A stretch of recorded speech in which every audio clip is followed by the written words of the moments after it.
Buenos días, amada iglesia. Una vez más reciban un fraternal saludo en nombre de Cristo Jesús, en su nombre bendito y glorioso. Damos gracias también por todo, ¿no? Toda circunstancia no nos debe de alejar del propósito y de estar concentrados en meditando en la palabra del Señor. Voy a pedir que abran sus Biblias en el libro de Romanos, capítulo 14,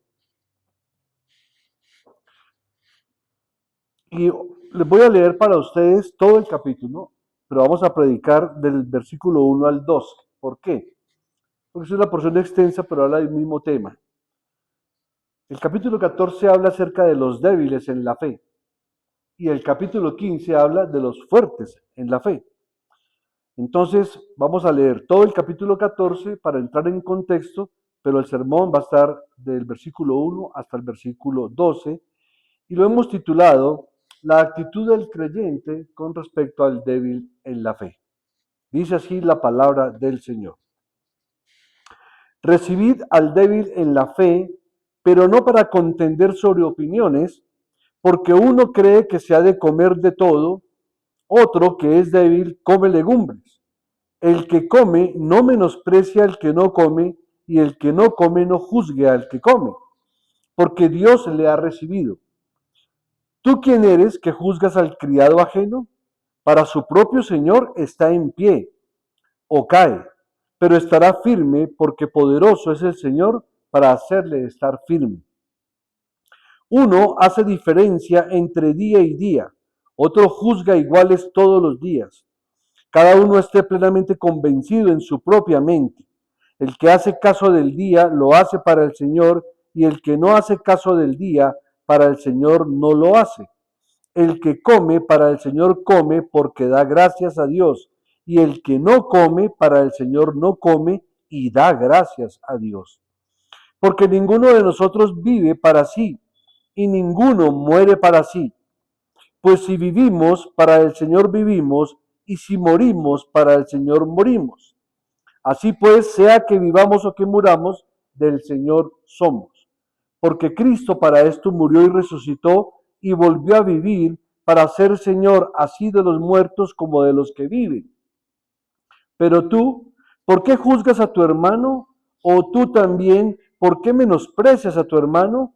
Porque todos compareceremos ante el tribunal de Cristo, porque escrito está, vivo yo, dice el Señor, que ante mí se doblará toda rodilla y toda lengua confesará a Dios. De manera que cada uno de nosotros dará a Dios cuenta de sí. Así que ya no nos juzguemos más los unos a los otros, sino más bien decidid no poner tropiezo u ocasión de caer al hermano. Yo sé y confío en el Señor Jesús que nada es inmundo en sí mismo, mas para el que piensa que algo es inmundo, para él lo es.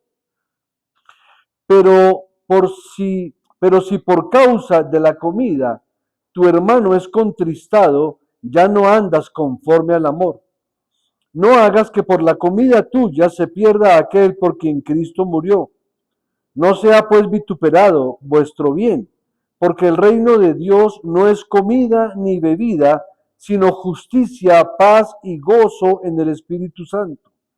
Porque el que en esto sirve a Cristo agrada a Dios y es aprobado por los hombres. Así que sigamos lo que contribuye a la paz y a la mutua edificación. No destruyas la obra de Dios por causa de la comida. Todas las cosas a la verdad son limpias, pero es malo que el hombre haga tropezar a otros con lo que come. Bueno es no comer carne, ni beber vino, ni nada en que tu hermano tropiece o se ofenda o se debilite. ¿Tienes tu fe? Tenla para contigo delante de Dios. Bienaventurado el que no se condena a sí mismo en lo que aprueba, pero el que duda sobre lo que come es condenado porque no lo hace con fe, y todo lo que no proviene de fe es pecado. Amén. Uno se pregunta muchas veces cuando llega a textos como este, y esa es la virtud de predicar la palabra de manera expositiva consecutiva, que tenemos que lidiar con textos que uno dice, bueno, pero ¿qué tiene que ver eso de comer? o de comer carne, o de comer legumbres, o hoy día diríamos un vegetariano, con todo lo que el apóstol Pablo nos ha venido enseñando acerca de doctrina y doctrina pura. Y estamos en el tiempo de las aplicaciones de la doctrina. Y diríamos, es un tema como aparentemente secundario, pero no, no lo es. Cuando comprendemos todo el contexto del capítulo completo, estamos viendo que aún esos detalles pueden afectar el buen funcionamiento de una iglesia y, y más grave aún, la fe de un hermano que pueda ser débil. La debilidad no está siendo asociada, y eso vamos a ser claros desde el principio, no está hablando de un hermano débil en la fe que está viviendo en pecado, no. Estamos hablando de hermanos débiles en la fe que creen que es pecado hacer cosas que no son pecado. Y lo vamos a ver durante el desarrollo de todo el tema. Y tenemos que tener esa tolerancia cristiana de que no estamos hablando de asuntos que tengan que ver, como lo veíamos esta mañana en el estudio bíblico, de apostasía, no. Estamos hablando de que para un creyente, por ejemplo, comer ciertos alimentos le es pecado. Pero para el que es maduro y el que es fuerte, no lo es. Entonces lo que está diciendo el apóstol es, si para ti no lo es, pues procura por lo menos no comerlo delante del hermano que es débil, porque vas a afectar es su fe. Entonces vemos que aquí asuntos de comida retoman una importancia vital en el buen funcionamiento del cuerpo de Cristo. Pero para poder entender todo el capítulo, voy a hacer un breve resumen de 4 o 5 puntos que tienen que ver con todo el contexto histórico, social, el conflicto de las comidas, la debilidad y la fortaleza en la fe, el llamado a la unidad y el aspecto ético y moral de esta porción, y lo voy a hacer a manera de introducción para luego entrar a ir ya por porciones bíblicas explicando cada texto. Podemos decir que Romanos 14 se enmarca en el contexto del primer siglo, por supuesto, en una época en que la comunidad cristiana estaba compuesta por un mosaico de creyentes de diversas procedencias. Aunque la Biblia resume todo eso en 2 palabras, judíos y gentiles, sabemos que dentro de los gentiles pues había también distintas costumbres. Los romanos, los griegos, los asirios, los que venían de las regiones del oriente, como el caso del eunuco, todos ellos tenían distintas procedencias y muy diferentes cultura en cuanto a actividades y en cuanto a los alimentos se refiere. Entonces tenemos un mosaico de creyentes de diversas procedencias, pero en especial se concentraba más en aquellos judíos y gentiles. Y cuando hablamos de gentiles hablamos generalmente de los griegos y de los que no eran judíos, pero no estamos hablando de otras culturas que también fueron afectadas por el Evangelio después. Ahora este capítulo del libro trata en forma particular o hace un énfasis muy grande en las tensiones y diferencias que surgían entre estos grupos en torno a cuestiones de prácticas y de costumbres. Entonces mire que ya se percibe en la lectura que había una tensión en estos grupos. Vamos primero con el contexto histórico y social, esto apenas a manera de introducción.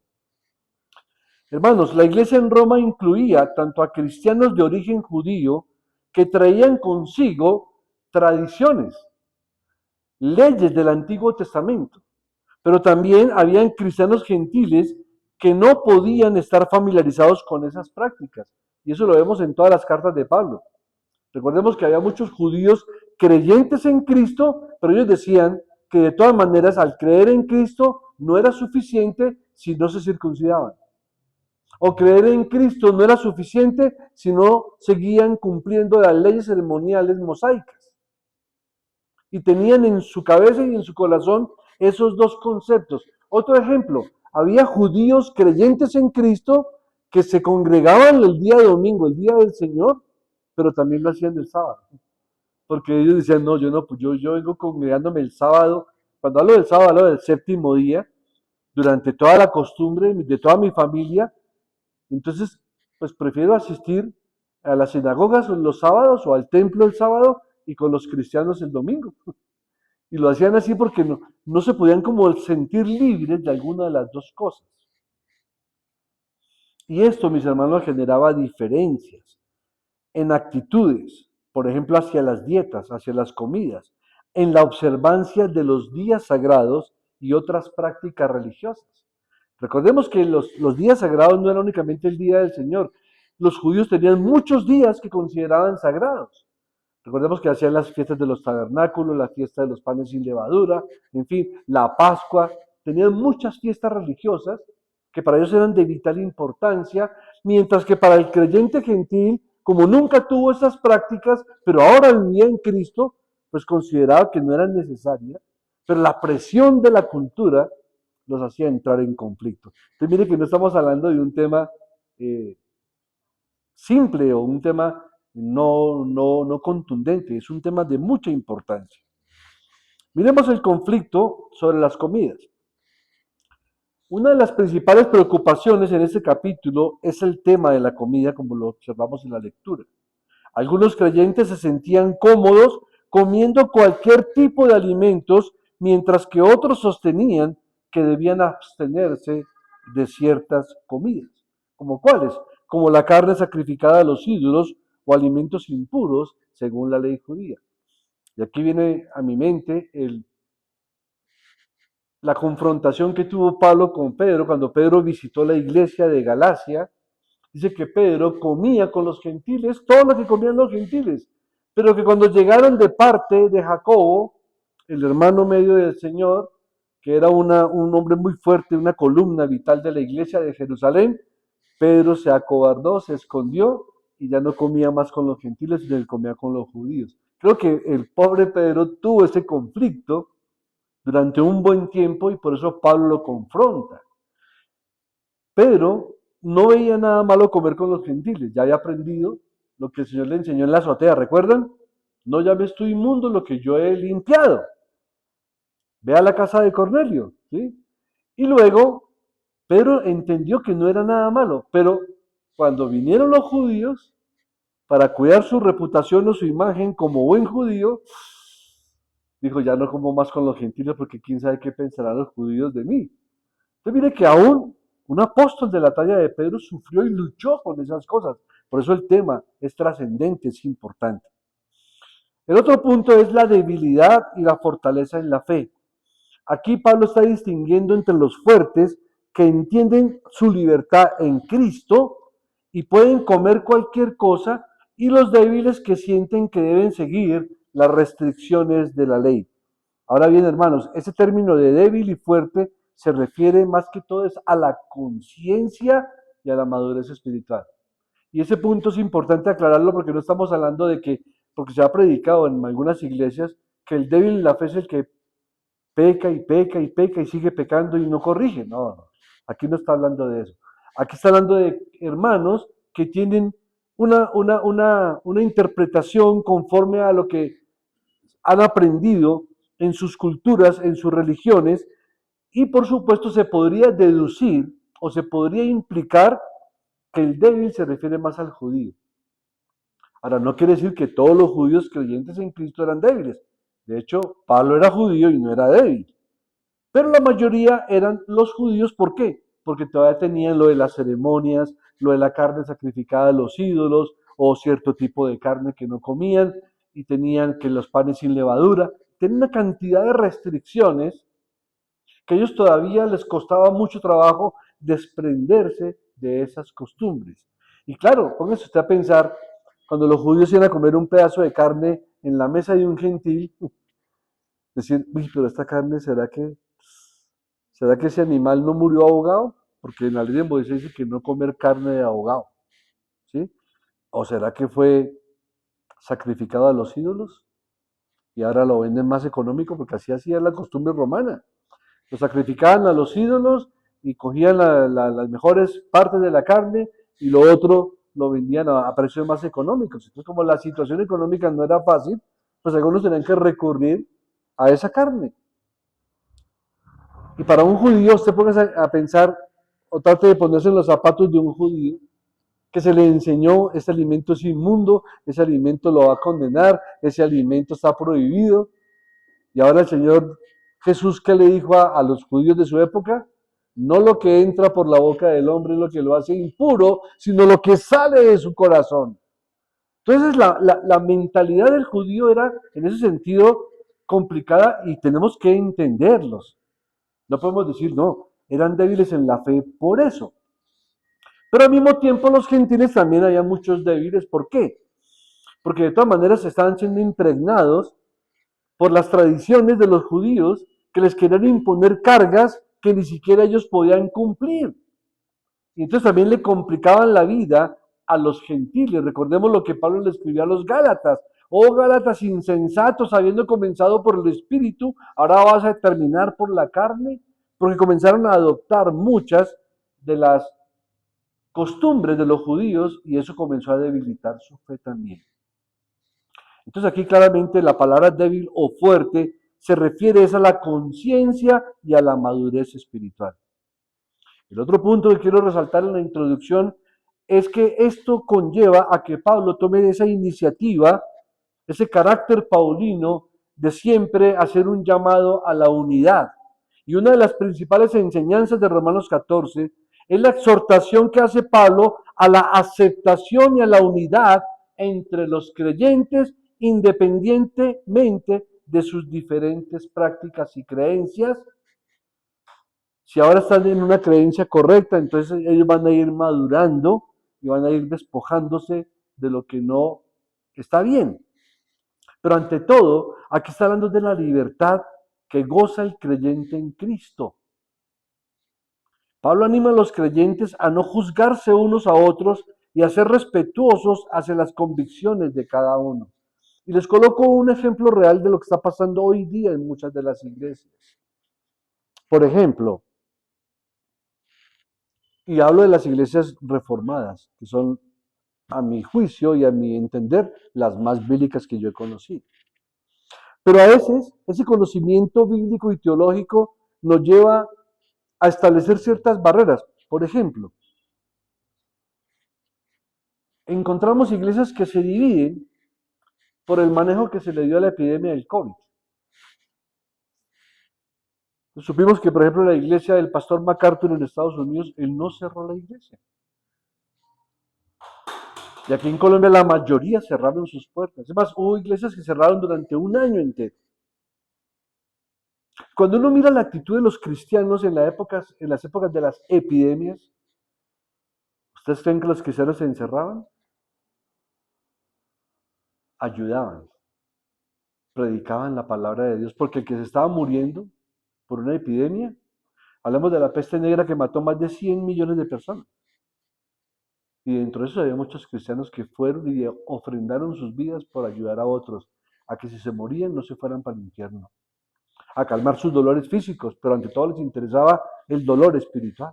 Entonces muchas iglesias aquí en Colombia, tengo testimonio de varias, se enemistaron entre hermanos, se enemistaron entre pastores que se amaban profundamente, porque el uno dijo, no estoy de acuerdo con cerrar, el otro dijo, estoy de acuerdo con cerrar. Y lo cierto es que el ejemplo que dio MacArthur en Estados Unidos es que la iglesia le creció mucho más, porque nunca la cerró.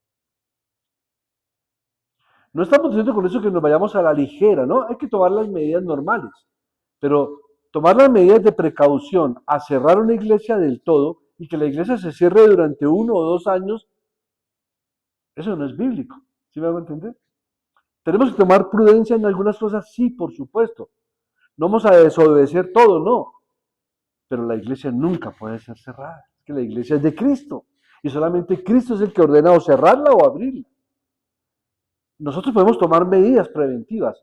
¿Sí? Que el tapabocas, que los desinfectantes, lo que sea. Y que ya no nos reunamos 30, sino 10. Y a distancia. Perfecto. Pero de eso a cerrarla totalmente, hay una diferencia muy grande. Ahora, yo no voy a defender ninguna posición, simplemente lo estoy colocando como ejemplo es para ver que por esos detalles se rompió la unidad de muchas iglesias reformadas. Otros, tu iglesia no es reformada, ¿por qué? Porque tú no haces 3 cultos el día domingo. O sea, si hace un solo culto, o hace 2, o hace 3, entonces para el que hace 3, entonces el que hace 2 no es reformado. Y el que hace 2, considera no reformado al que hace 1. Porque dice que es el día del Señor. Correcto, es el día del Señor y debe ser todo el día. Pero ¿en qué parte me dice a mí la Escritura que tengo que preparar 3 o 4 sermones? Yo hacía esta reflexión con algunos pastores amigos. ¿Cuánto recuerdas tú de un sermón predicado? ¿Cuánto recuerda un oyente de un sermón predicado en porcentaje? Quizá concluíamos que máximo el 5%. Comenzaban con un 10 o un 15 el mismo día. Al otro día ya habían olvidado el 70 o 80% del sermón. Y al día siguiente ya no se acordaban sino por ahí de un 3 o un 5%. ¿Y cuánto retenemos los pastores que gastamos 2 o 3 días en preparar un sermón? Lo exponemos y después cuánto nos queda de eso. No sé cómo hacen, pero a mí me cuesta trabajo. Yo duro en promedio normalmente 3 días preparando un sermón. Lo escribo a lo último, pero siempre estoy en el bosquejo, leyendo, investigando, orando, meditando, leyendo la palabra, leyendo el texto, el contexto, los versículos que me pueden dar más luz. Antes de ser reformado, yo preparaba un sermón en media hora. Porque no era un sermón, era lo que yo quería decir, un mensaje motivacional. Pero cuando ya uno adquiere la responsabilidad de saber que hacia donde va el púlpito va la iglesia, y que yo no soy quien para añadir o quitar la palabra de Dios, eso exige más preparación. Entonces, aquí estamos viendo lo que estaba pasando en la iglesia del primer siglo, pero vemos que hay aplicaciones que conciernen al día de hoy. Eso en cuanto a lo que es el llamado de la unidad, de que no rompamos la unidad por cosas que no nos están afectando las doctrinas esenciales que comprendemos de Cristo. Porque entonces, ¿qué hacemos con el campesino o con la persona que apenas tiene un leve conocimiento de la escritura? Hace poquito publiqué ¿cómo se dice? Un meme, ¿es correcto? Que lo publiqué por el grupo Iglesia que decía, hay muchos hermanos preocupados por tratar de interpretar versículos difíciles. Mi preocupación va más dirigida hacia aquellos versículos que sí tenemos bien interpretados, pero que no obedecemos. Pero a veces por diferencias como esas se puede causar una división. Revisemos ya por último en la introducción el aspecto ético y moral. Vemos que el capítulo enfatiza que por encima de las diferencias, la construcción y el amor hacia el prójimo son esenciales.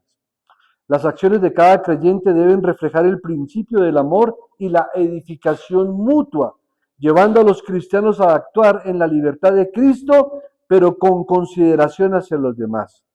En resumen, hermanos, Romanos 14 refleja la realidad de una comunidad cristiana diversa y los desafíos que enfrentaban en la búsqueda de la unidad en medio de las diferencias, subrayan la importancia del amor y la consideración hacia los demás. Ahora bien, eso también hay que saberlo explicar e interpretar, porque no estamos diciendo entonces que todo el que tenga grandes diferencias, no, pero siempre tiene que primar el amor y las buenas relaciones, siempre. Bien, vamos entonces con el desarrollo del tema que va del versículo 1 al 12 y voy a comenzar con una breve resumen porque ya en la sola introducción ya quedaron claras muchas cosas. Del versículo 1 al 3. Recibid al débil en la fe, pero no para contender sobre opiniones. La pregunta es, ¿quién es la persona débil descrita en este verso? Él es débil, él no es fuerte, pero es un creyente, porque está en la fe. El solo hecho de decir al débil en la fe es porque tiene fe, pero es débil en esa fe que tiene. ¿Quién le otorgó esa fe? El Señor, entonces debo tratarlo como un hermano que es débil en la fe. Es débil en el conocimiento de la doctrina. Quizás sea un creyente nuevo o quizás sea un creyente que ha fallado en el crecimiento o en crecer o madurar en las cosas de Dios. Quizás no ha recibido una buena doctrina o una sana doctrina o una buena interpretación. Quizá este creyente débil no esté viviendo en pecado, el contexto no lo dice. No hay una indicación de que esté involucrado en un problema moral o en un problema escandaloso. Sin embargo, la persona no entiende de lo que se trata la libertad cristiana. Esa es la descripción que hace el apóstol aquí con esa sola palabra, recibid al débil en la fe.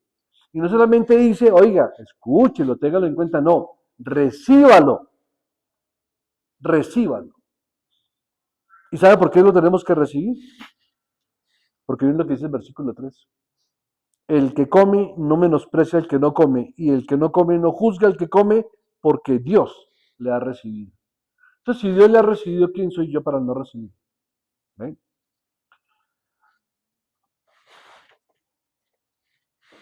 Sin embargo, esta persona lo que no entiende es de qué se trata la libertad cristiana, pero hay que recibir al débil la fe porque Dios lo ha recibido.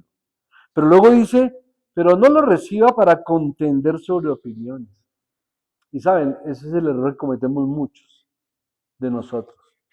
Cuando vemos a una persona que está interesada en el Evangelio y lo primero que le decimos es, uy, no, pero en su iglesia sí están muy mal.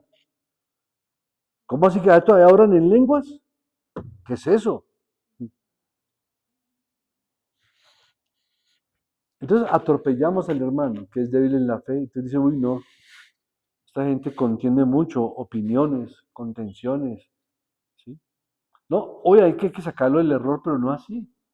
Hay que exponerle la palabra del Señor y confiar en que el Espíritu de Dios le sacará de su error doctrinal si es que lo tiene. Pero no podemos ir a Él contendiendo y opinando con la idea de pasar un juicio sobre Él, o que nuestras opiniones sean como un juicio sobre ese creyente que tiene fe en el Señor, pero que su fe es débil, que él todavía siente temor de comer carne de cerdo, por ejemplo.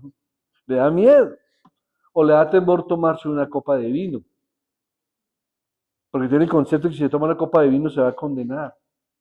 ¿Me comprenden? Cuando el texto es claro, no os embriaguéis.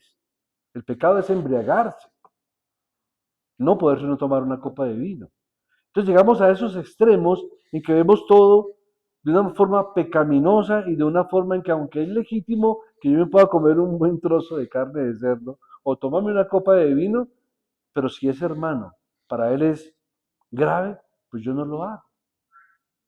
Lo que pasa en la famosa Semana Santa, ¿cierto? Le queremos predicar el Evangelio a los católicos para sacarlos de su error. Pero el católico en Semana Santa no le come a usted un pedazo de carne por nada del mundo, porque él cree que eso lo va a llevar al infierno. Y usted le quiere predicar el Evangelio, pero está comiendo carne delante de él. Pues, hombre, tenemos que ser prudentes en eso, entender y tener misericordia de sus creencias.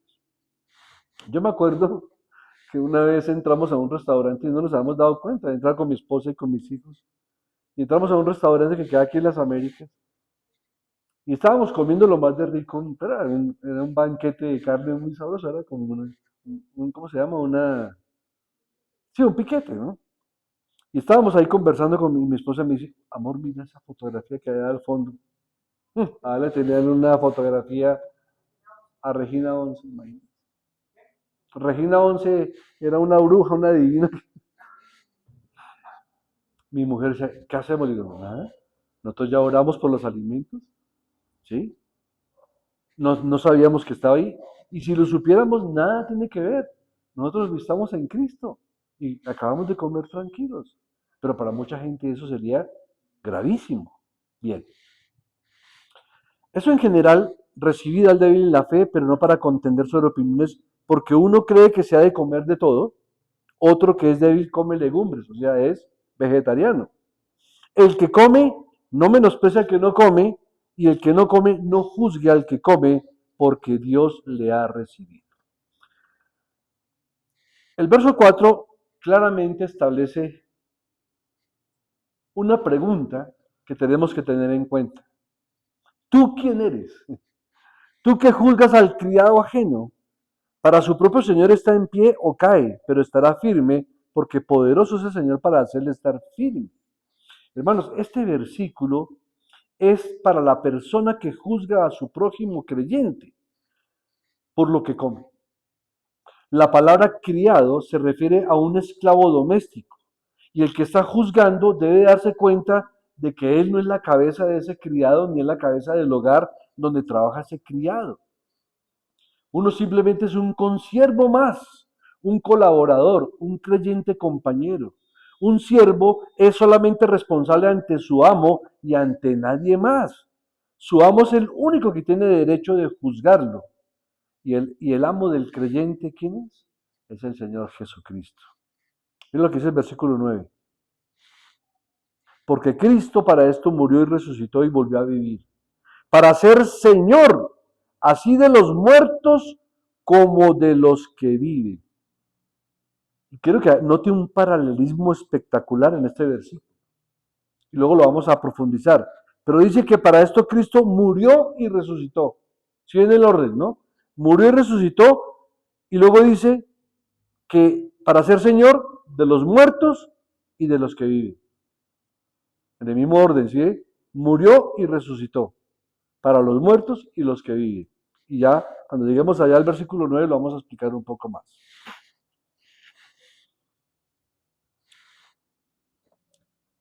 Y no solamente el amo del creyente es el Señor Jesucristo, sino que todo creyente y toda persona tiene que comparecer ante su tribunal. Es lo que dice el versículo 10.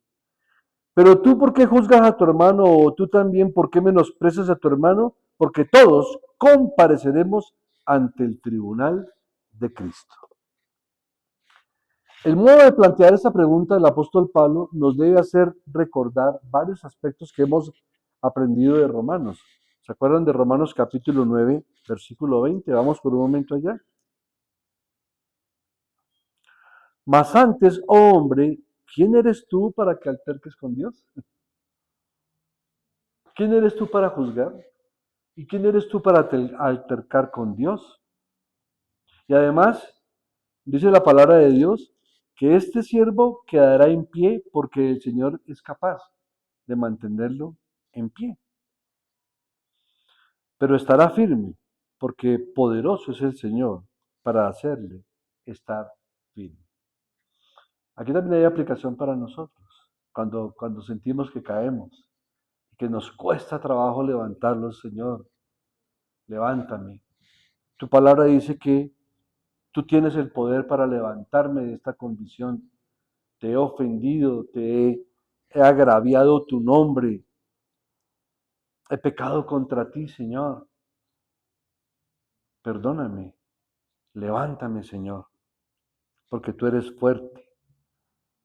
Y solamente tú me puedes hacer estar firme delante de ti.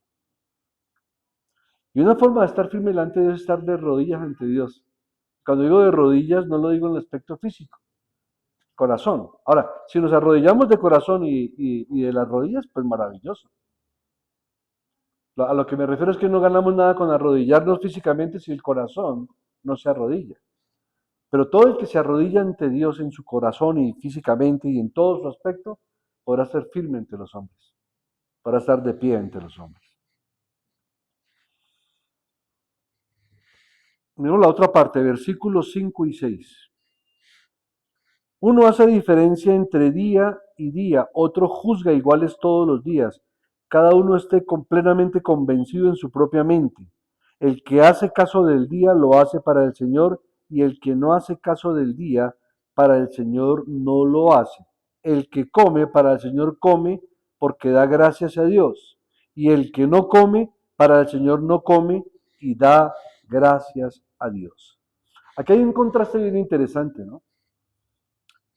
Ahora está pasando del tema de los alimentos al tema de los días. O sea que sí era interesante ver todo el capítulo, porque está hablando del débil y del fuerte. Y ya hablamos de los alimentos, ahora el Señor pasa a través del apóstol Pablo a hablarnos de los días. ¿Y cuál era el día en que uno, entre comillas, es decir, este o aquel converso al cristianismo consideraba más sagrado que otro día? Para los judíos era el séptimo día, el sábado judío, el Shabbat judío. Pero como cristiano probablemente se reunía, como les dije, el domingo. Miremos en Hechos 27.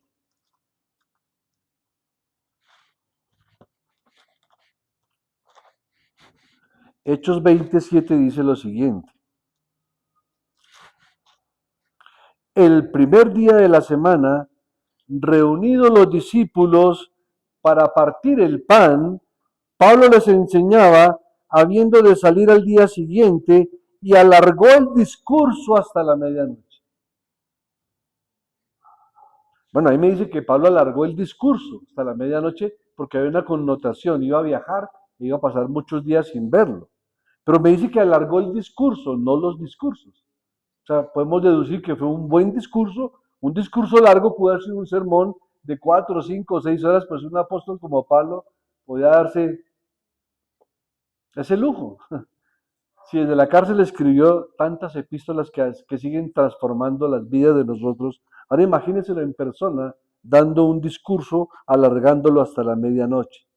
Pero dice que se reunieron cuando el primer día de la semana los discípulos para partir el pan. ¿Qué celebramos el día del Señor? La partición del pan. Que aunque simbólicamente lo hacemos una vez, todos los domingos estamos celebrando la muerte y la resurrección de Cristo. El partimiento del pan espiritual. Entonces un creyente judío podía tener esa convicción de ir al primer día de la semana a estar con Pablo y con los discípulos, pero su tradición, su cultura y su temor le hacían ir a la sinagoga el sábado o al templo el día sábado. Miremos otros textos que nos pueden ayudar a darnos más luz. Gálatas, capítulo 4.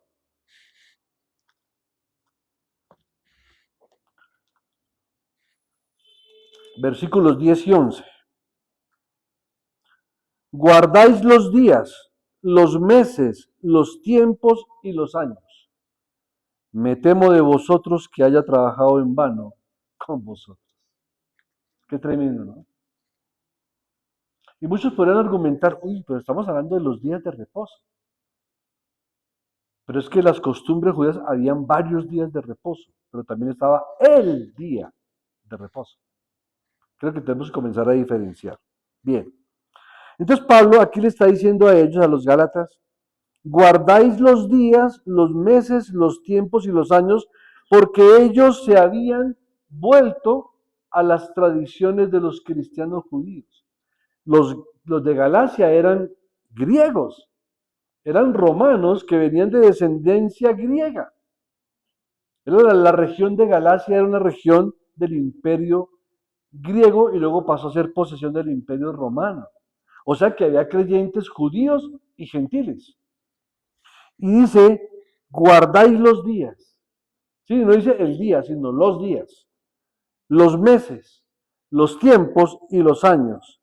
Me temo de vosotros que haya trabajado en vano con vosotros.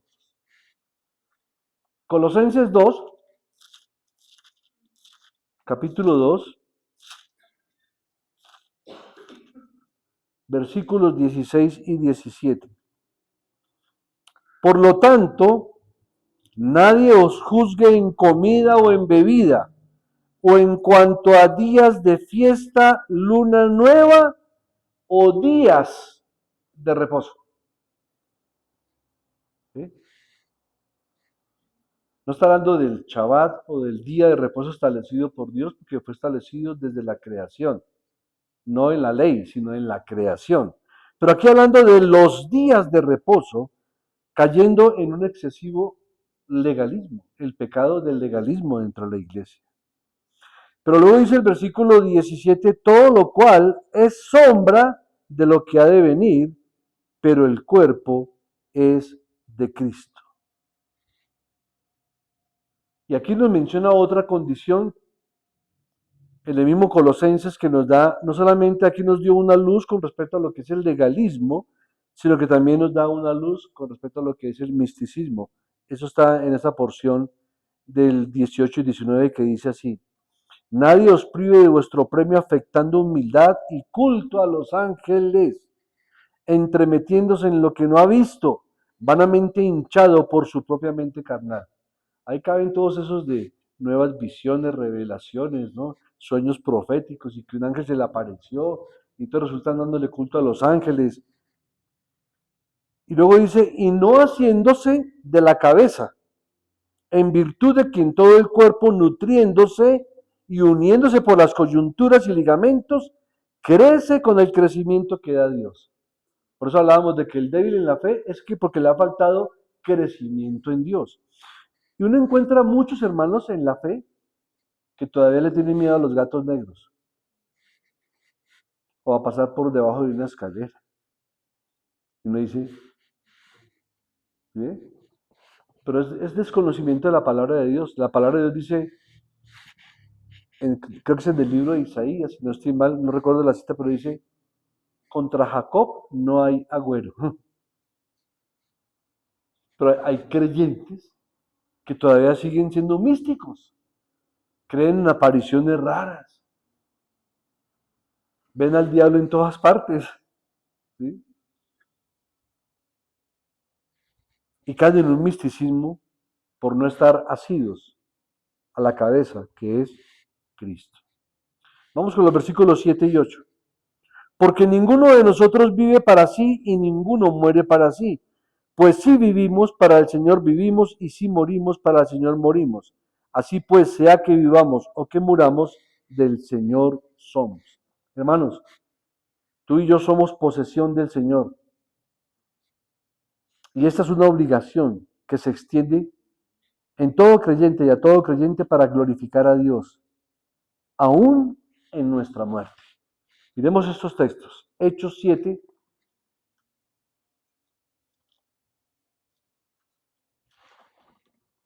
versículos 59 y 60. Y apedreaban a Esteban mientras él invocaba y decía, Señor Jesús, recibe mi espíritu. Y puesto de rodillas clamó a gran voz, Señor, no les tomes en cuenta este pecado. Y habiendo dicho esto, durmió. Él le pertenecía al Señor. Y era tal ese sentido de pertenencia que aún en el momento de su muerte glorificaba a Dios y aún perdonaba a sus enemigos, perdonaba a los que lo estaban apedreando. Señor, no les tomes en cuenta este pecado. ¿Sí? Filipenses 1:20.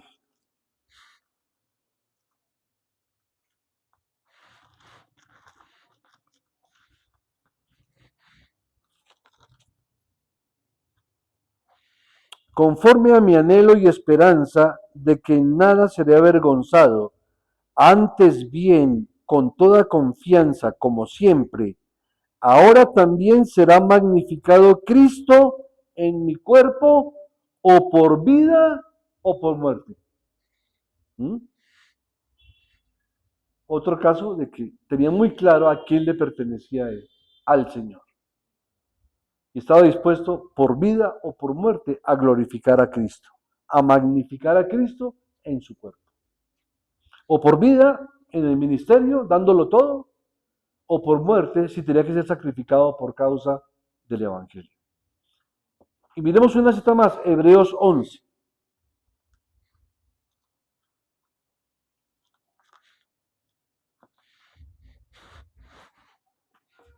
Hebreos 11, 21 y 22.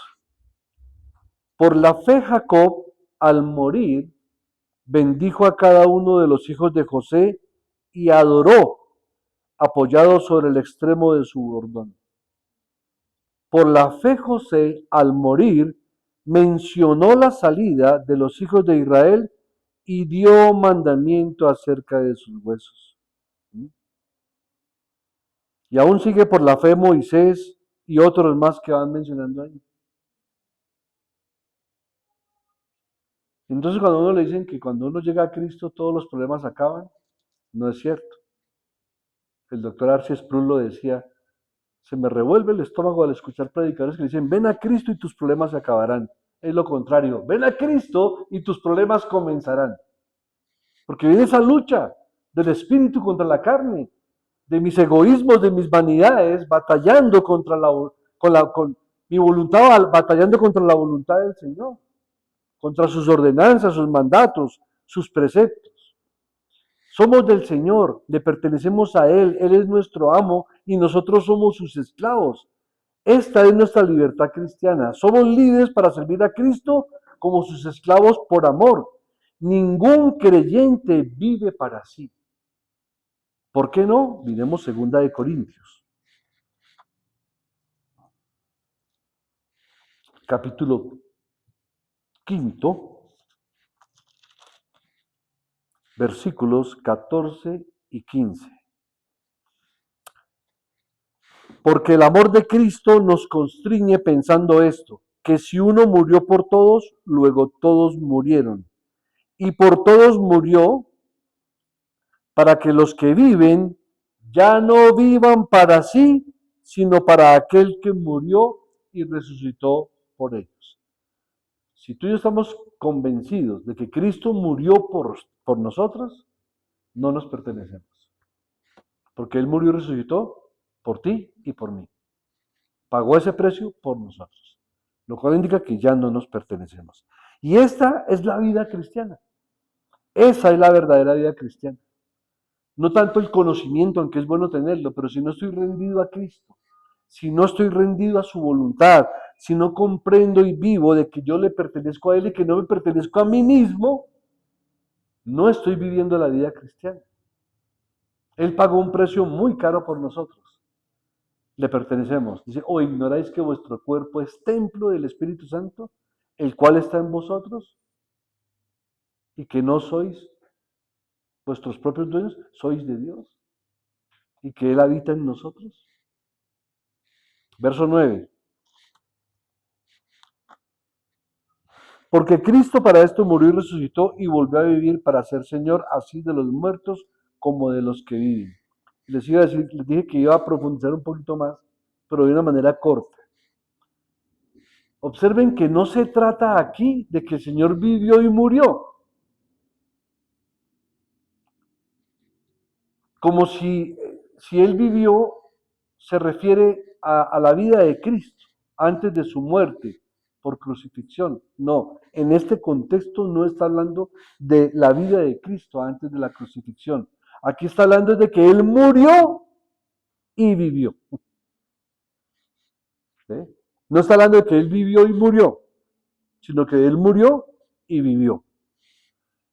Murió y luego, tras haber resucitado entre los muertos, fue a vivir al cielo. Pero noten el paralelo que les decía en un principio.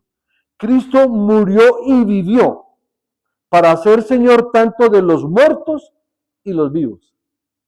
¿Sí ven? No dice que Él murió y vivió para ser el Señor de los vivos y los muertos, sino que Él murió y vivió para ser el Señor de los muertos y los vivos. Porque cuando una persona no ha nacido de nuevo, está muerto espiritualmente. Y la única forma de pasar de muerte a vida es que crea en la muerte de Cristo y en la resurrección de Cristo. No en la vida de Cristo antes de la resurrección, que es ejemplar, por supuesto. Pero el propósito de la muerte de Cristo es ahí donde radica la vida del creyente. Con Cristo estoy juntamente crucificado, ya no vivo yo, mas vive Cristo en mí. ¿Cuándo fuiste tú crucificado? Con Cristo, juntamente. Sucedió hace 2000 años o algo más de 2000 años. Pero estábamos en la mente y el corazón del Señor cuando eso ocurrió. Y eso es lo que nos debe llevar a vivir la vida cristiana asidos a Cristo, que es la cabeza de mi vida, es la cabeza de la iglesia y es el Rey de Reyes y el Señor de Señores. Y por último, los versículos 10 al 12 dice, pero tú, ¿por qué juzgas a tu hermano? O tú también, ¿por qué menosprecias a tu hermano? Porque todos compareceremos ante el tribunal de Cristo, porque escrito está, vivo yo, dice el Señor, que ante mí se doblará toda rodilla y toda lengua confesará a Dios, de manera que cada uno de nosotros dará a Dios cuenta de sí. En el versículo 3 de este mismo texto, el apóstol Pablo había advertido a los fuertes en contra de despreciar a los débiles, pero también advirtió a los débiles en ir a juzgar de manera condenatoria a los fuertes.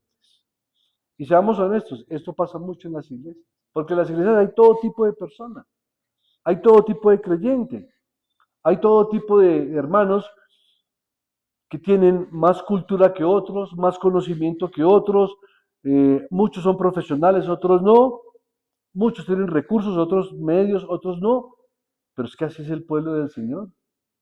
Es precisamente ahí donde el Señor dice, todos ustedes son del mismo cuerpo.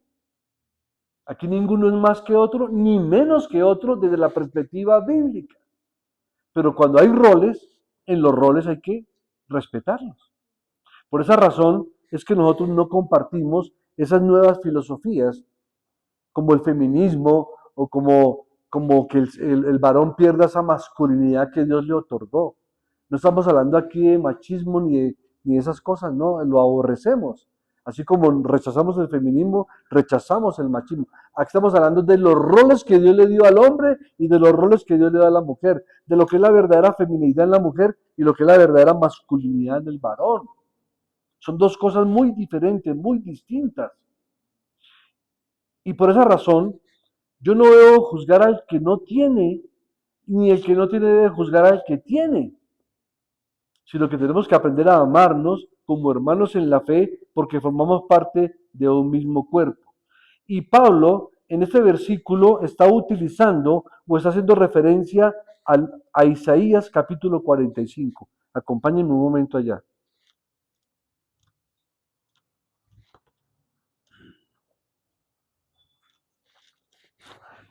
Isaías capítulo 45, versículo 23, dice así: por mí mismo hice juramento, de mi boca salió palabra en justicia, y no será revocada, que a mí se doblará toda rodilla y jurará toda lengua. ¿Quién está hablando ahí?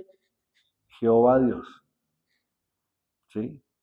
Pero mire el versículo 22 del contexto: mirad a mí y sed salvos todos los términos de la tierra, porque yo soy Dios y no hay más. Y luego, ¿qué dice Apocalipsis? Que el Señor vendrá y todos lo mirarán, incluso los que lo traspasaron. Entonces, ¿a qué se está refiriendo Isaías? A Cristo. O sea, que Cristo es Dios, Cristo es Jehová. Esto implica que Cristo es Jehová, Jehová y Dios, en Isaías 45. Ahora miremos ese complemento que habla de Jehová y Dios. Ahí en el mismo 45 miremos lo que dice el versículo 21 hasta el 25. Proclamad y hacedlos acercarse, y entren todos en consulta. ¿Quién hizo oír esto desde el principio y lo tiene dicho desde entonces, sino yo, Jehová? Y no hay más Dios que yo, Dios justo y salvador, ningún otro fuera de mí.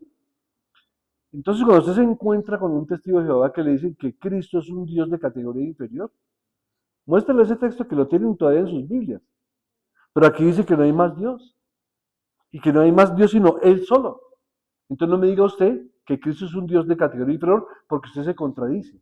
Al decir que ustedes son únicamente creyentes en un Dios, están haciendo, ¿cómo se llama esto? Politeísmo. Al decir que Cristo es un Dios de categoría inferior. Dios es uno solo. Y no hay ningún otro Dios fuera de Él. Y luego se dice: por mí mismo hice juramento y de mi boca salió palabra de injusticia y no será revocada, que a mí se doblará toda rodilla y jurará toda lengua. Entonces aquí Isaías, en esa cita, Pablo la toma para explicar lo que está explicando aquí en los versículos del 10 al 12. Porque escrito está: vivo yo, dice el Señor, que ante mí se doblará toda rodilla y toda lengua confesará a Dios. ¿Y Pablo de quién está hablando? De Cristo. Y toma el fundamento de Isaías para respaldar lo que está diciendo acerca de Cristo, porque para esto Cristo murió y resucitó, para vivir, para ser Señor así de los muertos como de los que viven. En el versículo, dice que implica que Cristo es Jehová y que Jehová es Dios, o sea que Cristo es Dios, pero también dice que Él es juez de todos. Vamos a Filipenses 2:9.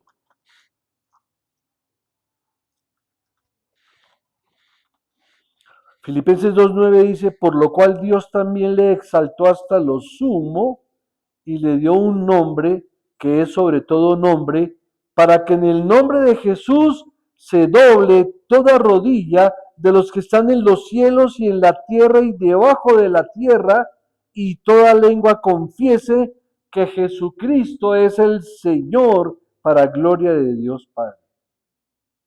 Ahí está la deidad de Cristo en toda su extensión.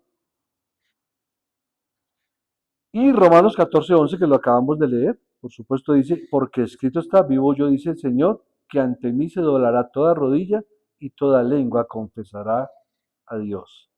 Esta es la evidencia absoluta de la deidad de Cristo. Entonces, ¿sí ven que no es tan difícil contrarrestar a esas falsas doctrinas cuando tenemos conocimiento de la palabra de Dios? Aquí en Romanos 14:11, Pablo toma la verdad de Isaías 45:23 y la aplica a los creyentes, o sea, a todos nosotros. Y observe lo siguiente, quiero que miremos el énfasis tan contundente, y con eso culminamos, que hace aquí el apóstol en estos versículos finales. El énfasis está sobre la palabra todos. Es decir, cada creyente doblará su rodilla ante Cristo en su tribunal. Todo creyente confesará y reconocerá su absoluta autoridad como juez supremo. Hermanos, y no hay manera de escapar de este juicio. Porque note el énfasis. ¿Qué dice el versículo 10? Porque todos compareceremos ante el tribunal de Cristo. Verso 11. El énfasis está en que ante mí se doblará ¿qué? Toda rodilla. O sea que en el versículo 10 está hablando de los creyentes. En el versículo 11, de todo ser humano. Toda rodilla se doblará. Incluso los que lo traspasaron, dice Apocalipsis. Ahora miremos qué dice también el versículo 11. Toda rodilla, ¿y qué más? Toda lengua confesará a Dios. ¿Sí que el énfasis está en todos? En todo creyente, pero también en todo ser humano. Todo creyente, toda rodilla, toda lengua. Y por último, donde más es específico para nosotros, es el verso 12. De manera que cada uno de quién? De nosotros. Miren que no dice cada uno de ellos, sino de nosotros. ¿Dará cuenta Dios de sí? Así es. Todos daremos cuentas a Dios, hermano. Todos. La diferencia entre el creyente verdadero y el no creyente es que cuando nos encuentren culpables de todo lo que hemos hecho, el Señor va a decir, Padre, pero yo morí por él. Aquí está el nombre de Antonio, mire, yo morí por él, yo pagué todo por él. Eso es distinto. Pero todos tenemos que comparecer ante el tribunal del Señor. Entonces, mis amados hermanos, qué tremenda responsabilidad personal la que tenemos. Cada uno daremos cuenta de nosotros mismos. Yo no puedo dar cuentas por ti. Tú no puedes dar cuentas por mí, sino que cada uno tiene que dar cuenta de sí mismo. Amén. Oremos. Amado Señor, gracias en Cristo Jesús una vez más por abrir nuestra mente y nuestro corazón a entender tu palabra. A saber, Señor, que somos un solo cuerpo y que es nuestro deber delante de ti amarnos los unos a los otros y no juzgarnos los unos a los otros. Un asunto muy distinto es exhortarnos o corregirnos, mas no juzgarnos bajo esa perspectiva de menospreciar al débil en la fe. ¿Qué tal que hubiera sido el caso nuestro, Señor, como lo fue? Que hemos sido débiles en la fe y aún después de tantos años, seguimos siendo débiles en la fe en muchos aspectos de nuestras vidas. Por lo tanto, Señor, así como tú tuviste misericordia de nosotros cuando no éramos creyentes, y más misericordia aún siendo creyentes, y mucha más misericordia siendo débiles en la fe, soportándonos pacientemente, permítenos que cada uno de nosotros valoremos a cada uno de nuestros hermanos, independiente de cualquier condición económica, social, de cualquier creencia religiosa que esté enmarcada, por supuesto, dentro de la Sagrada Escritura. Y ayúdanos a corregir o a instruir en amor a todos nuestros hermanos para ayudarles a salir del error que tú mismo por tu palabra y por tu espíritu y usando a otros siervos tuyos nos bendijiste también sacándonos del error a nosotros. Señor, que tu iglesia sea esa unidad, la unidad que es un solo Señor, que eres tú, un solo cuerpo, una sola esperanza, una sola fe, un solo bautismo y un solo Dios que es de todo y por todos y para todos. Ayúdanos a mantener esta unidad, bendito Señor, de manera escritural. Concédenos tu palabra y tu espíritu obrando eficazmente en nuestras vidas, sabiendo, Señor, que por todas las cosas y por todos los asuntos, por todos nuestros pensamientos, por todo nuestro obrar, todos tendremos que dar cuenta de nosotros mismos delante de ti.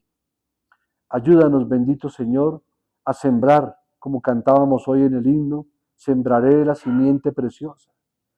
Y hemos sembrado tu palabra y la seguiremos sembrando tanto en corazones sensibles que la oirán, pero también en corazones de mármol que probablemente la rechazarán, pero que la obra finalmente es tuya. Nosotros estamos guiados y ordenados por ti a predicar la palabra, a llevar el evangelio de salvación, a hacer un llamamiento general, pero solamente tú, Señor, puedes hacer un llamamiento particular al interior de cada ser humano. Ayúdanos a entender la anchura, la altura y la profundidad de los aspectos que hemos visto hoy. Y ayúdanos también a entender lo que es la verdadera libertad en Cristo. Porque es cuando somos esclavos tuyos que somos libres de la esclavitud del pecado, del gobierno del pecado sobre nuestras vidas. Y permite, Señor, que los hermanos más débiles en la fe puedan seguir creciendo y madurando para comprender cuál es la verdadera libertad en Cristo. Es decir, que tú eres libertad, Señor, que en Cristo hay libertad. Gracias, Señor, una vez más por la palabra que nos has regalado el día de hoy. Gracias por los hermanos que se conectaron de manera virtual. Y una vez más oramos por todos aquellos que por razones de fuerza mayor no pudieron asistir el día de hoy. Ten misericordia aún de los que no vinieron y ten misericordia de los que vinimos y estuvimos expuestos a tu palabra, porque cada vez que nos exponemos a ella, tenemos menos excusas, Señor, de no amarte, de no servirte y de no seguirte. En Cristo Jesús te damos gracias. Amén. Bien, amada iglesia, que el Señor les continúe bendiciendo con toda bendición espiritual en lugares celestiales en Cristo Jesús.